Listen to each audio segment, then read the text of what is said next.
ચલો હવે આપણે જય સ્વામિનારાયણ મિત્રો, કેમ છો? મજામાં બેટા?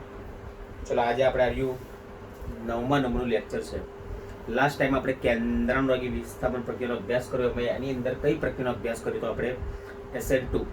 ચલો આજે આપણે SN1 એક આણ્વીય કેન્દ્રાનુરાગી વિસ્થાપન પ્રક્રિયા. જ્યારે સમજવામાં તમે ધ્યાન આપજો, પછી તમને લગતે સરસ મજાનું આવડી જશે. ઓકે, ચલો SN1 જે પ્રક્રિયા છે ને કઈ છે તો તમે જો CH3 2C બરાબર, તૃતીયક બ્યુટાઇલ બ્રોમાઇડ, તૃતીયક બ્યુટાઇલ બ્રોમાઇડ એની કેન્દ્રાનુરાગી પ્રક્રિયા OH- સાથે પ્રક્રિયા કરીએ તો આ BR છૂટો પડશે અને OH દાખલ થશે. એટલે BR વિખૂટો પડે અને OH સ્થાન લે. વિખૂટો સ્થાન વિસ્થાપન. ઓકે, તો આ BR પોતાનો ઇલેક્ટ્રોન યુગ્મ લઈને છૂટો પડશે એટલે બ્રોમાઇડ તરીકે છૂટો પડશે BR- અને CH3 3COH તૃતીયક બ્યુટાઇલ આલ્કોહોલ બનશે. બ્રોમાઇડની જગ્યાએ બની ગયું આલ્કોહોલ બની ગયું. ઓકે, તો આ તૃતીયક બ્યુટાઇલ આલ્કોહોલ. ઓકે, તો આ પ્રક્રિયા છે ને એ એક આણ્વીય કેન્દ્રાનુરાગી વિસ્થાપન પ્રક્રિયા છે. તૃતીયક બ્યુટાઇલ બ્રોમાઇડની OH- સાથેની પ્રક્રિયા એ એક આણ્વીય કેન્દ્રાનુરાગી વિસ્થાપન પ્રક્રિયા છે. હવે આ જે પ્રક્રિયા છે ને બે તબક્કામાં થાય છે. કેટલા તબક્કામાં થાય છે? બે તબક્કામાં થાય છે. બરાબર, જરા ધ્યાનથી જોઈએ. આમ પ્રથમ તબક્કામાં શું થાય ખબર? પ્રથમ તબક્કાની અંદર આ CBr બંધ તૂટે. કયો? CBr બંધ તૂટે અને બ્રોમાઇડ છૂટો પડે અને કાર્બોકેટાયન બને. કાર્બોકેટાયન બને એટલે આ માઇનસ અને આ પ્લસ છે. Br આંશિક ઋણ ભાર છે, C આંશિક ધન ભાર છે એટલે ખાલી આ ધન ભાર કાર્બોકેટાયન બનશે. હવે આમાં CBr બનશે ને તમારે તોડવો પડે. પ્રથમ તબક્કામાં શું થાય? CBr બંધ તૂટે છે, તે બંધ તોડવા માટે ઉર્જાની જરૂર પડે. તો CBr બંધ તોડવો જ પડે તો જ કાર્બોકેટાયન બનશે. તો CBr બંધ છે ને એ તોડવા માટે ધ્રુવીય દ્રાવકોનો ઉપયોગ થાય. ધ્રુવીય દ્રાવકો જેમ કે પાણી, ઇથેનોલ, એસિડિક એસિડ. રાઈટ, પાણી છે, ઇથેનોલ છે, એસિટિક એસિડનો ઉપયોગ થાય છે. તો આ CBr બંધ તૂટશે અને કાર્બોકેટાયન બનશે. બીજા તબક્કામાં ધનભારિત કાર્બોકેટાયન સાથે ન્યુક્લિયોફિલિક પ્રક્રિયા જોડી જશે અને વિસ્થાપન પ્રક્રિયા પૂર્ણ કરશે. બરાબર છે. બીજા તબક્કામાં શું થાય છે બેટા? બીજા તબક્કામાં OH- કેન્દ્રાનુરાગી પ્રક્રિયક એ કાર્બોકેટાયન સાથે જોડાશે. કાર્બોકેટાયન સાથે શું થશે? જોડાશે. તો બે તબક્કામાં પ્રક્રિયા થશે SN1. ચલો આપણે એની ક્રિયાવિધિ તમને સમજાવી દઈએ. બરાબર છે, પહેલા આટલી નજર નાખજો.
તમને ખ્યાલ આવી ગયો હશે કે SN1 પ્રક્રિયાની અંદર હંમેશા તૃતીયક બ્યુટાઇલ બ્રોમાઇડ સાથે જ મેં તમને બતાવી છે.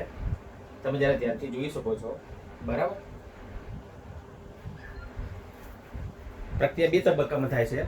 પ્રથમ તબક્કામાં CBr બંધ તૂટશે અને કાર્બોકેટાઇન બને છે અને બ્રોમાઇડ છૂટો પડે છે. બીજા તબક્કામાં કાર્બોકેટાઇન ધન બારિત છે એટલે કાર્બોકેટાઇન સાથે ન્યુક્લિયોફિલિક પ્રક્રિયક જોડાશે. આમાં CBr બંધ તોડવું પડશે આપણે, તો એ તોડવા માટે ઊર્જાની જરૂર પડશે. એ ઊર્જા શેમાંથી મળશે? તો કે ધ્રુવીય દ્રાવકોમાંથી મળશે. તો ધ્રુવીય દ્રાવકો કયા છે? પાણી, ઇથેનોલ અને એસિડિક એસિડ છે. રાઈટ. ઓકે, ચલો હવે જો આની ક્રિયાવિધિ આપણે જોઈ લઈએ. ક્રિયાવિધિ પ્રથમ તબક્કો અને દ્વિતીય તબક્કો. બરાબર છે. ચલો આપણે પ્રથમ તબક્કો જોઈએ. પ્રથમ તબક્કો, રાઈટ, SN1 માટે.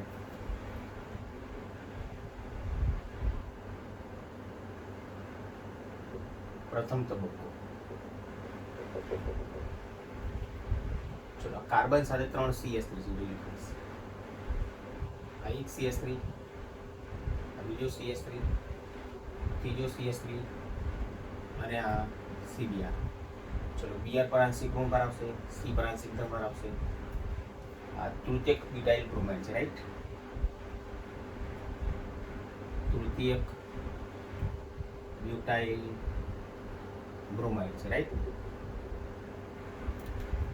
પ્રથમ તબક્કો છે ને, ધ્યાન આપજો, એ ધીમો તબક્કો છે. ધીમો તબક્કો હંમેશા વેગ નક્કી કરે અને વેગ નિર્ણાયક તબક્કો કહેવાય. હંમેશા ધીમો તબક્કો વેગ નિર્ણાયક છે. હવે આ તબક્કામાં શું થશે કે આ બધું તૂટશે. આ બધું શું થશે? તૂટશે.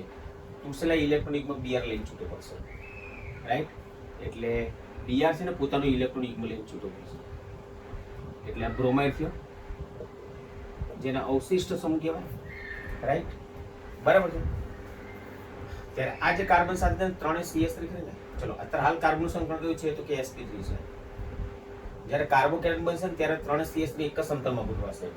એટલે આ રીતે જો, આ CH3, આ CH3 અને આ CH3 અને કાર્બન પર ધન પર આવી જશે. એટલે કાર્બોકેટાઇન થઈ ગયો, કાર્બોકેટાયન. અને આ કક્ષો તમે શું બતાવી? ખાલી બતાવી. હજુ ધન બાકી એટલે આ તબક્કો ધીમો તબક્કો છે, એટલે કે ધેટ મીન્સ વેગ નિર્ણાયક તબક્કો છે. તો પ્રક્રિયા વેગ જે છે ને, પ્રક્રિયા વેગ ચલે છે concentration of CH3 twice CBr. માત્ર પ્રક્રિયા છે. પહેલા તબક્કામાં માત્ર પ્રક્રિયા છે, એટલે પ્રક્રિયા સાથે પર યાદ રાખે. બરાબર છે. એટલે ચલન દૂર કરીને તમે શું મૂકી શકો છો? અચળાંકી મૂકી શકો છો. અને આનો પ્રક્રિયાક્રમ કેટલો છે? એક ઉપર કોઈ ઘાતાંક ના આપેલો હોય તો ડેફિનેટલી આપણે એને એક જ લખીએ છીએ. ઓકે. તો અહીં પ્રક્રિયકની સાંધાનો ઘાતાંક 1 છે. ઘાતાંક એને પ્રક્રિયાક્રમ કહેવાય, રિએક્શન ઓર્ડર કહેવાય. ઓકે. તો અહીંયા પ્રક્રિયાક્રમ 1 થશે. પ્રક્રિયાક્રમ શું થશે? 1 થશે. ખ્યાલ આવી ગયો તમને? કમ્પ્લીટ. ઓકે. ચલો પ્રથમ તબક્કામાં કાર્બોકેટાઇન મળી ગયો. હવે બીજા તબક્કામાં શું થશે? એ જે કાર્બોકેટાઇન છે ને, જોજો જરા ધ્યાનથી, CH3 CH3 CH3. અહીં કાર્બોકેટાઇનમાં આ જે કાર્બન છે ને એનું સંકરણ કયું છે? તો કે sp2 છે. એટલે કાર્બોકેટાઇન કેવી રચના ધરાવે છે? તો કે સમતલીય રચના ધરાવે છે. ઓકે. હવે બીજા તબક્કામાં જે OH- કેન્દ્રાવલી પ્રક્રિયક છે ને, એ જે કાર્બોકેટાઇન છે ને, કાર્બોકેટાઇન ધન ભાગ કાર્બન પર સમતલની બંને બાજુથી આક્રમણ કરે. જો આ બાજુથી આક્રમણ કરી શકે છે અને આ બાજુથી પણ આક્રમણ કરી શકે છે. મતલબ શું થયું? જો આ બાજુથી આક્રમણ કરે તો OH આ બાજુ આવશે, તો 3 CH3 આ બાજુ આવશે. બેટા જોઈ લો. રાઈટ. અને જો આ બાજુથી આક્રમણ કરે તો OH આ બાજુ આવશે, 3 CH3 આ બાજુ આવશે. રાઈટ. તો આ રીતે થશે. જો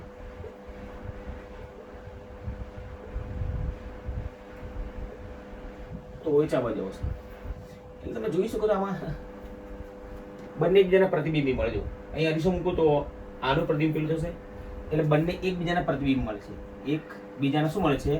પ્રતિબિંબી મળે છે. પ્રતિબિંબી મળે છે, જેને પ્રકાશ ક્રિયાશીલ કહેવાય. પણ ક્યારે પ્રકાશ ક્રિયાશીલ મળે? જો પ્રક્રિયક પ્રકાશ ક્રિયાશીલ હોય ને તો અહીંયા ડેક્સ્ટ્રો અને લીવો, ત્યારે જો ડેક્સ્ટ્રો અને લીવોનું સપ્રમાણ મિશ્રણ મળે, યાની કે રેસમિક મિશ્રણ મળે. રેસેમિક મિશ્રણ મળે. આગળ આપણે ઘણી ચિંતા ના કરશો તમે, કારણ કે સમઘટકો બે મળે છે અને બંને એકબીજાના પ્રતિબિંબ છે. પણ જો મુખ્ય પ્રક્રિયા ખરી ને, જો પ્રકાશ ક્રિયાશીલ હોય, પ્રકાશ ક્રિયાશીલ, તો અહીં ડેક્સ્ટ્રો અને લીવોનું સપ્રમાણ મિશ્રણ રેશમિક મિશ્રણ મળે. પરંતુ અહીં તૃતીયક બ્યુટાઇલ બ્રોમાઇડ છે ને, એ પ્રકાશ ક્રિયાશીલ નથી, એટલે અહીં રેશમિક મિશ્રણ મળશે નહીં. માન કે ડેક્સ્ટ્રો અને લીવો સમઘટકો મળશે નહીં. આ બીજો તબક્કો કેવો છે? તો કે ઝડપી તબક્કો છે. અને પહેલો તબક્કો કેવો છે? ધીમો, યાની કે વેગ વિનાયક તબક્કો છે. તો આ પ્રક્રિયા કઈ છે? SN1 પ્રક્રિયા છે. જોઈ જરા 2 મિનિટ.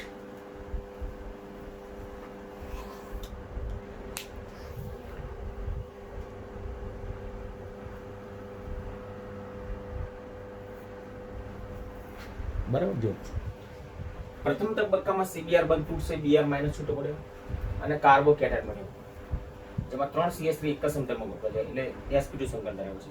આ તબક્કો ધીમો છે, વેગ વિનાયક છે, એટલે વેગ આ નક્કી કરશે. પ્રક્રિયા વેગ બરાબર કે concentration CH3 twice CBr raised to 1 એટલે ઘાતાંક 1 છે, એટલે પ્રક્રિયા ક્રમ 1 કહેવાય. બરાબર. બીજા તબક્કામાં જે કાર્બોકેટાયન છે, એ કાર્બોકેટાયન પર OH માઇનસ સમતલની બંને બાજુથી આક્રમણ કરી શકે છે. આ બાજુથી આક્રમણ કરતો હોય, આ બાજુ આવશે તો 3 CH3 પેલી બાજુ આવશે. જો આ બાજુથી આક્રમણ કરતો હોય, પેલી બાજુ 3 CH3 આ બાજુ આવશે, એટલે એકબીજાના પ્રતિબિંબ મળ્યા. બરાબર છે. પણ જો આ પ્રકાશ ક્રિયાશીલ હોય ને પ્રક્રિયા, તો અહીંયા ડેક્સ્ટ્રો અને લીવોનું સપ્રમાણ મિશ્રણ મને જેને રેશમિક મિશ્રણ કહેવાય. પરંતુ અહીં તૃતીયક બ્યુટાઇલ બ્રોમાઇડ એ પ્રકાશ ક્રિયાશીલ નથી, મને બે રેશમિક મિશ્રણ મળતું નથી. અહીં પ્રક્રિયા વેગ છે ને, તમને હાલ મેં એવું કીધું કે માત્ર પ્રક્રિયાની શાંત પર આધાર રાખે છે. હકીકતમાં એવું નથી. SN1 પ્રક્રિયા કરે એનો પ્રક્રિયા વેગ 3 બાબતો પર આધાર રાખે છે. નોટેડ કરી દો. 3 બાબતો, 1, 2 અને 3. એક પ્રક્રિયકની સાંદ્રતા, સબસ્ટ્રેટ પ્રક્રિયકની સાંદ્રતા. જોજો SN1 પ્રક્રિયા જે છે ને, એનો પ્રક્રિયક માત્ર પ્રક્રિયકની સાંદ્રતા પર આધાર રાખે છે. કેન્દ્રાનુરાગી પ્રક્રિયકની સાંદ્રતા પર આધાર રાખતો નથી, માત્ર સબસ્ટ્રેટની સાંદ્રતા પર આધાર રાખે છે. ન્યુક્લિયોફિલિક ની સાંદ્રતા પર આધાર રાખતો નથી, માત્ર એક. જ્યારે SN2 શું હતું કે સબસ્ટ્રેટ અને ન્યુક્લિયોફિલિક પ્રક્રિયા બંનેની સાંદ્રતા પર આધાર રાખતો હતો, માટે SN2 હતું. જ્યારે આ માત્ર પ્રક્રિયકની સાંદ્રતા પર આધાર રાખે છે, ન્યુક્લિયોફિલિક પ્રક્રિયકની સાંદ્રતા પર આધાર નથી રાખતો. બરાબર. બીજું, કાર્બોકેટાયન બનવાની સરળતા. કાર્બોકેટાયન બનવાની સરળતા. અને ત્રીજું, કાર્બોકેટાયનની સ્થિરતા. કાર્બોકેટાયનની સ્થિરતા પર આધાર રાખે છે, એટલે આ કોન્સેપ્ટ તમારા મગજમાં ક્લિયર કરી નાખો. SN1 પ્રક્રિયાનો વેગ 3 બાબતો પર આધાર રાખે છે. ચલો, પ્રક્રિયાની સાંદ્રતા પર તો ખબર હતી જ, પણ કાર્બોકેટાયન બનવાની સરળતા. એટલે શરૂઆતમાં તો કાર્બોકેટાયન બનવું તો જોઈએ કે ના બનવું જોઈએ?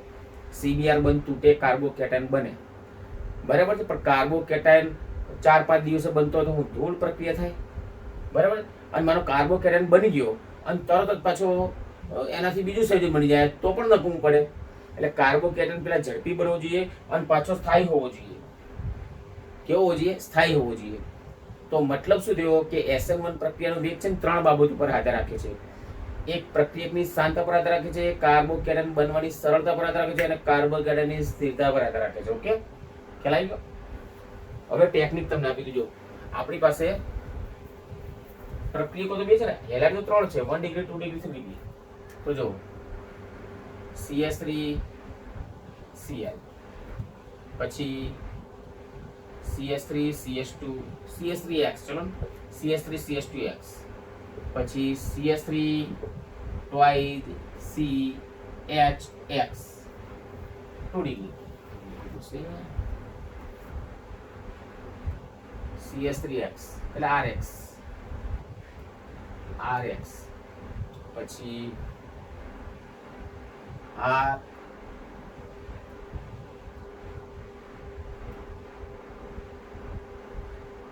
RDS X 2 ડિગ્રી, પછી RDS CX 3 ડિગ્રી. તો 1 ડિગ્રી, 2 ડિગ્રી અને 3 ડિગ્રી. રાઈટ. તમે આમ જાઓ ને તો SN1 પ્રક્રિયા માટે છે, અને આમ આવો ને તો SN2 પ્રક્રિયા માટે છે. તો SN2 પ્રક્રિયા 1 ડિગ્રી આપશે અને SN1 1 પ્રત્યય કોણ આપશે? 3 ડિગ્રી આપશે.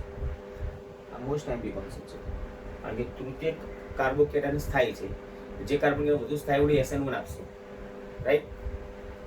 એટલે અહીંયા RX કરીને એ SN2 આપશે. આ પ્રાથમિક કાર્બોકેટાયન છે ને સ્થાયી નથી, એટલે SN1 નહીં આપે, એ SN2 આપશે. એટલે જે SN2 સરળતાથી આપે ને એ SN1 ના આપે, અને જે SN1 સરળતાથી આપે ને એ SN2 ના આપે. ઓપોઝિટ છે.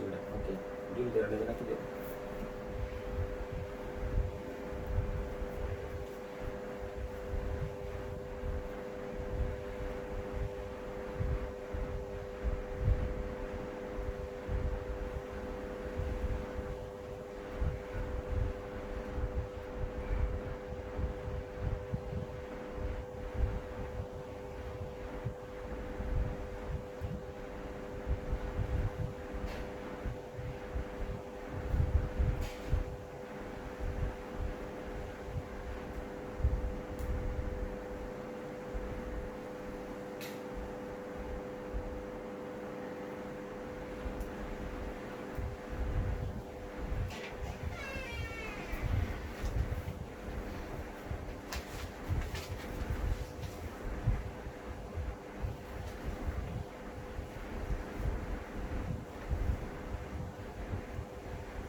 ઓકે, ચલો હવે કાર્બોકેટની સ્થિરતા પર જોઈએ આપણે.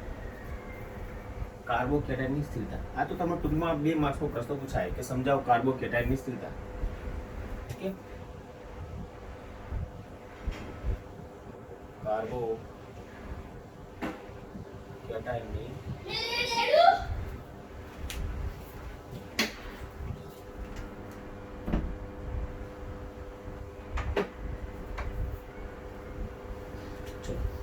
હું કોન્સેપ્ટ આને લખું. 3 degree carbocation greater than 2 degree carbocation greater than 1 degree carbocation greater than CS3 plus. તો તમે જો કે તૃતીયક કાર્બોકેટાયનની સ્થિરતા વધારે છે. હવે આવું કેમ? આનું કારણ તમને સમજો. ચલો હું અહીંયા લખું છું તૃતીયક કાર્બોકેટાયન માટે. ઓકે, હકીકતની અંદર કેવું છે? ચલો હું આ G બરાબર પ્લસ પછી C પ્લસ અને પછી RC પ્લસ. G ને R શું છે જરા સમજી લઈએ. G અને R શું છે બરાબર ને? ત્યારે G ને R શું છે? આ જીન છે ને એ ઇલેક્ટ્રોન આકર્ષક સમૂહ છે. ઇલેક્ટ્રોન આકર્ષક સમૂહ છે. અને R છે ને એ ઇલેક્ટ્રોન દાતા સમૂહ છે. R એટલે આલ્કિલ, ઇલેક્ટ્રોન દાતા સમૂહ. ઓકે, તો હું સ્થિરતા લખું છું. આમ જોઉં તો સ્થિરતા વધે, સ્થાયીતા વધે. મતલબ શું છે કે જો alkyl, R that means alkyl, not at બરાબર યાર. R that means કોણ કહેવાય? આલ્કિલ. જો આલ્કિલ સમૂહ જોડાયેલો હોય કાર્બન સાથે તે કાર્બોકેટાયનની સ્થિરતામાં વધારો કરે છે. કાર્બોકેટાયનની સ્થિરતામાં શું કરે છે? વધારો કરે છે. એવું કેમ? આટલી વસ્તુ હું ઉતારું છું. ઇલેક્ટ્રોન આકર્ષક સમૂહ છે ને એ કાર્બોકેટાયનની સ્થિરતા ઘટાડે અને ઇલેક્ટ્રોન દાતા સમૂહ કરે ને એ કાર્બોકેટાયનની સ્થિરતા શું કરે? વધારે છે. ઓકે, ચલો એવું કેમ આપણે જોઈ લઈએ. ચલો એ આ C પ્લસ સાથે 3H લખું એટલે CS3 પ્લસ. ઓકે, પછી આ 2H અને એક કાર જોડું છું. ઓકે, એટલે કાલ્કિલ સમૂહ આવ્યો. ચલો હવે એક H અને 2 R જોડું, 2 આલ્કિલ સમૂહ જોડું છું. અને હવે ત્રણેય હું આલ્કિલ સમજું છું, આર આર ડેશ અને આર ડબલ ડેશ. એટલે આ 1 ડિગ્રી છે. કાર્બન સાથે એક જ આલ્કિલ સમૂહ છે, કાર્બન સાથે બે આલ્કિલ સમૂહ એટલે 2 ડિગ્રી છે, અને કાર્બન સાથે 3 આલ્કિલ સમૂહ 3 ડિગ્રી છે. ઓકે. અને સ્થિરતા હું આ લખું છું. તમે આમ જાઓ 3 ડિગ્રી તરફ એટલે સ્થાયીતા શું થશે? વધે. આવું કેમ? આવું શા માટે? જાણવા જેવી વસ્તુ. ધનભાર કાર્બનનું વિતરણ જેટલું વધુ થાય ને એ તેની સ્થિરતા વધે. આ આર્ક એ ઇલેક્ટ્રોન દાતા સમૂહ છે, એટલે ધનભાર કાર્બનને પોતાનું ઇલેક્ટ્રોન યુગ્મ મુક્ત કરશે અને એના કારણે આ આલ્કિલ ધનભાર બનશે. એટલે ધનભારની વહેંચણી થઈ ગઈ, કારણ કે ઇલેક્ટ્રોન દાન કરી પોતે ધન થઈ જાય. તો અહીંયા ઇલેક્ટ્રોનનું વિતરણ થયું, અહીંયા ઇલેક્ટ્રોનનું વિતરણ 2 વાર થશે અને એ ઇલેક્ટ્રોનનું વિતરણ 3 વાર થશે, કારણ કે ત્રણેય આલ્કિલ સમૂહ પોતાનું ઇલેક્ટ્રોન યુગ્મ દાન કરશે. બરાબર છે? એટલે ધનભારનું વિતરણ વધારે થશે. જેટલું વિતરણ વધારે થાય એટલી સ્થિરતા હોય, કારણ કે ધનભાર વધી ગયો એટલે સ્થિરતા શું થઈ ગઈ? વધી ગઈ. બરાબર? એટલે આલ્કિલ સમૂહ જેટલા જોડાયેલા હોય ને એટલે કાર્બોકેટાયનની સ્થિરતા કેવી હોય છે? વધારે છે, કારણ કે ધનભારનું વિતરણ વધારે થાય, કારણ કે આલ્કિલ સમૂહ ધનભાર કાર્બનને પોતાનું ઇલેક્ટ્રોન દાન કરશે એટલે કાર્બન પરનો ધનભાર ઘટી જશે અને આલ્કિલ પર ધનભાર આવશે એટલે ધનભારનું વિતરણ થયું છે. જેટલા આલ્કિલ સમૂહ વધારે હશે એટલું ધનભારનું વિતરણ વધારે થશે, કાર્બોકેટાયનની સ્થિરતા વધશે, એટલી SN1 પ્રક્રિયા ઝડપી આપશે. એટલે આમ તમે જાણો તો SN1 પ્રક્રિયા ઝડપી થાય અને આમ આવો તો કઈ પ્રક્રિયા થાય? SN2 પ્રક્રિયા થાય. So it is the most important concept for you exam. NEET માટે અગત્યનો પ્રશ્ન છે આજે, જી માટે. ઓકે બેટા, જોઈ જાય.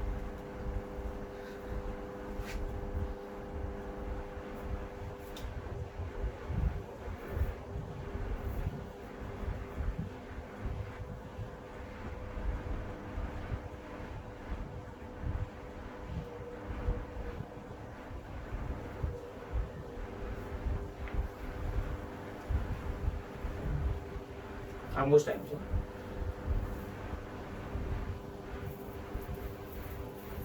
બીજા કોન્સેપ્ટ શું હું તમને લખું, તમે જોજો કયો કાર્બન લઉં? CH2 double bond CH bond CH2 ના પ્લસ.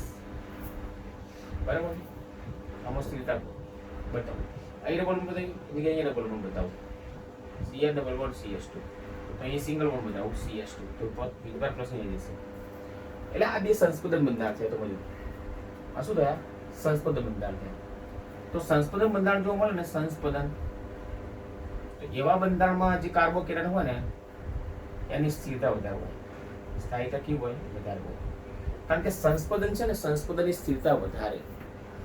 તો જે કાર્બોકેટાયનમાં સંસ્પર્ધન થતું હોય ને, જે કાર્બોકેટાયનમાં શું થતું હોય? સંસ્પર્ધન. તો એ કાર્બોકેટાયનની સ્થિરતા કેવી હોય છે? વધારે હોય છે. આ દ્વિબંધ છે તો એ સિંગલ બોન્ડ થઈ ગયું, સિંગલ બોન્ડ છે તો ડબલ બોન્ડ થઈ ગયું, અહીંયા પ્લસ છે તો અહીંયા પ્લસ આવશે. બરાબર છે? ઓકે. તો અહીં સંસ્પર્ધન જોવા મળે છે માટે સ્થિરતા વધારે છે. જે કાર્બોકેટાયનમાં શું જોવા મળે? સંસ્પર્ધન, એમની સ્થિરતા શું હોય છે? વધારે. ઓકે. ચલો, આજે આપણે બેટા બહુ સરસ મજાનો કોન્સેપ્ટ શીખ્યા બે લેક્ચરની અંદર. એક SN2 દ્વિઆણ્વીય કેન્દ્રક વિષમ પ્રક્રિયા અને બીજી SN1 એક આણ્વીય કેન્દ્રક વિષમ પ્રક્રિયા. અને ઉભયદંતી કેન્દ્રાણુની પ્રક્રિયા બે છે, એક સાયનાઇડ અને બીજું પણ છે ડાયરેક્ટ છે. ઓકે. તો બે વખત લખો અને તૈયાર કરો અને હોમવર્ક મને મોકલો. કોઈ પણ જગ્યાએ તકલીફ પડે તો મને ફોન કરજો બેટા. ઓકે. જય સ્વામિનારાયણ.